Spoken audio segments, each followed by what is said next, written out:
नमस्कार, कैसे हैं आप सब। मैं आपका डॉक्टर पवन मोटिवेशनल। आशा करता हूं आप परिवार सहित सकुशल होंगे। दोस्तों, आज की कहानी कहते हैं कि दुनिया में कभी किसी को छोटा या बड़ा नहीं समझना चाहिए। सिर्फ परिस्थितियों का फेर होता है, वरना हर इंसान, हर जीव जंतु, पेड़ पौधे, इस दुनिया में जितनी भी चीजें उपस्थित हैं, सभी का अपना अपना महत्व होता है। बस ये अलग बात है कि हर चीज का महत्व हर जगह नहीं होता है। तो दोस्तों, आज की कहानी एक बिजनेसमैन की है।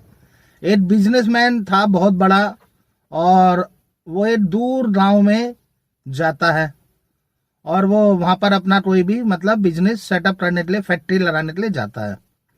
तो काफी दूर चलने के बाद उसके सामने एक नदी आ जाती है और नदी के दूसरी छोर पर गांव होता है। यदि वो नदी के किनारे किनारे पार करके अपनी गाड़ी से जाए तो उसे कम से कम भी 7-8 घंटे वहां पर गांव में पहुंचने में लगेंगे। और उसके पास दूसरा ऑप्शन ये होता है कि वो नदी में नाव में बैठे और 20-25 मिनट में अपने नदी पार करके उस गांव में पहुंच जाए। अब वो समय बचाने के लिए दूसरा वाला ऑप्शन यूज करता है कि अपने नाव में बैठता है और उसे नदी को पार करने के लिए चल देता है।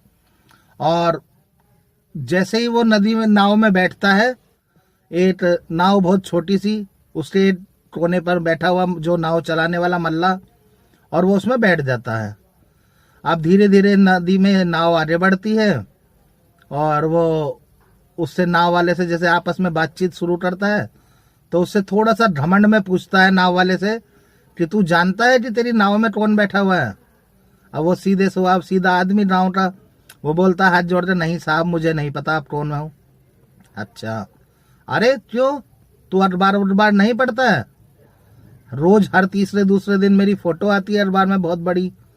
कि नहीं साहब, मैं कहाँ, मैं तो पढ़ा लिखा भी नहीं हूँ। अब वो आदमी उस पर हंसता हुआ बोलता है थोड़ा घमंड में, क्या तेरे पे पढ़ना लिखना भी नहीं आता है? अच्छा, ये जो तू सामने जमीन देख रहा है ना, वो उसे दूर इशारा करके बताता है जमीन के बारे में कि इस जमीन पर मैं एक फैक्ट्री खड़ी करूंगा, बिस्लरी वाटर की, जो भी ब्रांड बताता है, मिनरल वाटर की। वो कहता है साहब ये क्या होता है? अरे तू कभी शहर नहीं रहा क्या?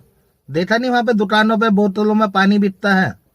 वो कहता कहाँ साहब, मैं तो बचपन में ही अपने, मेरे पापा पिताजी एक्सपायर हो रहे थे, डेथ हो रही थी, और मैं तो इसी गाँव में अपने फिर इसमें अपना जीवन यापन करने लगा, क्योंकि अनाथ हो रहा था, मेरे पिताजी एक्सपायर हो रहे, और अपना यहीं पे अपने दाल रोटी चलाने लगा। मैं तो कभी इस गांव से बाहर भी नहीं रहा।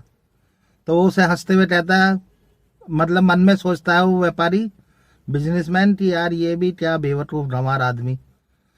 तो लेकिन चलते चलते धीरे धीरे अपने बातों में वो आदमी भी सोचता है जो नाव चला रहा था कि हाँ यार बताओ, मैं तो ना तो पढ़ा लिखा हूँ, ना ही कभी शहर से बाहर रहा, मेरा तो जीवन ही व्यर्थ है शायद, ऐसे लग रहा है। इसी सोच में चलते चलते धीरे धीरे आगे आगे धीरे धीरे नाव आगे बढ़ रही थी। अब जैसे ही थोड़ा सा ध्यान हटता है उसका, नाव चलाने वाले का, तो उसकी नाव एक बहुत ही बड़े पत्थर से टकरा जाती है, नाव नदी के अंदर ही। और जब टकरा जाती है, नाव में एक छोटा सा छेद हो जाता है और धीरे धीरे नाव में पानी भरने लगता है। अब जो नाव वाला था वो तो समझ गया कि भाई अब नाव से सिर्फ बचने का एक ही तरीका है कि या तो मैं बचूं या मेरी नाव बचे, दोनों तो हम बच नहीं पाएंगे। तो अब तो तैर के ही नदी पार करनी पड़ेगी नाव को छोड़कर। लेकिन वो जैसे ही कूदने वाला था नदी में, उसने सामने बैठे हुए महाशय से पूछा, बिजनेसमैन से ही, कि साहब आप पे क्या तैरना आता है? अब वो घबरा गया बिजनेसमैन। वो बोलता है क्यों, ऐसे क्यों बोल रहे हो? अरे नहीं साहब, ये नदी में डूब जाएगी नाव, पानी भरने लगा, इसमें छेद हो गया है, तो आप ऐसे करें, मैं कूद जाए नदी में और दोनों हम तैर के पार निकल जाते हैं, नदी पार कर लेते हैं। कह रहा अरे नहीं पागल हो क्या, मेरे पे तैरना नहीं आता है। अब वो जो नाव वाला था वो हंसने लगा हल्का सा, मुस्कुरा, क्या साहब आप पे तैरना भी नहीं आता है? अब वो नाव वाला उसे कहता है कि कोई नहीं, परेशान ना होए आप, मुझ पे तैरना ही नहीं आता, मैं लोगों की जान भी बचा लेता हूँ, आप चिंता ना करें। तो वो कहता है बिजनेसमैन उससे कि तुझे जितने पैसे चाहिए, जो भी तू कहेगा, जो तुझे चाहिए मैं तुझे दूंगा, लेकिन कृपया करके मुझे नदी पार करा दो बस। तो कहता कोई नहीं साहब, आप परेशान मत हो, मैं आपको साथ में ही नदी पार कराऊंगा, आप बिल्कुल भी परेशान ना हो। तो दोस्तों ये छोटी सी कहानी है जिसमें फिर वो अपना उसे, आप मुझे ट्रस्ट से पकड़ लीजिए बस और मैं आपको नदी पार करा दूंगा, ऐसे कहकर दोनों ही साथ साथ नदी पार कर लेते हैं। जब बिजनेसमैन नदी किनारे पहुंचते हैं दोनों, तो बिजनेसमैन उसका धन्यवाद करता है और फिर वो मल्लाह बोलता है, जो नाव वाला था, उसे बोलता है कि साहब कभी किसी को छोटा नहीं समझना चाहिए।